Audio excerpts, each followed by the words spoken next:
I remember my grandmother when I was just a little boy, because she pretty well raised me, she and my mother. But my mother worked all day, and Grandma was the one that was home when we were small. She would probably have been around 60 at that time.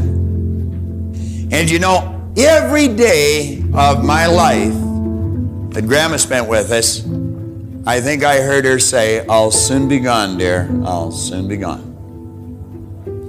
Well, you know, it got to a point we thought Grandma was never going to go.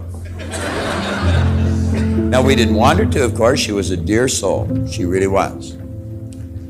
But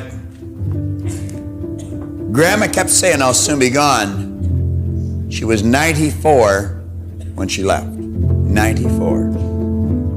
And from the time she was 60 until she was 94, she was saying, "I'll soon be gone." Now, around the same time, I had a young friend of mine, Bob Yates. Bob and I went everywhere. We did everything together. We were, as the saying goes, as thick as thieves. And Bob was 2 or 3 months older than I was, I guess. He got his driver's license 2 or 3 months ahead of me. And I remember Bob had this sort of a panel truck. But it was on July the 9th, 1951, Bob was coming in the Kingston Road Highway. And there's one area that some of you would be familiar with where you can either go along onto Danforth or cut down onto Kingston Road.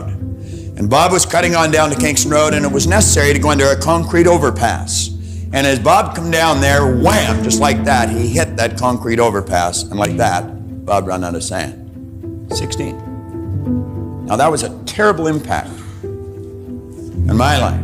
I'll never forget it.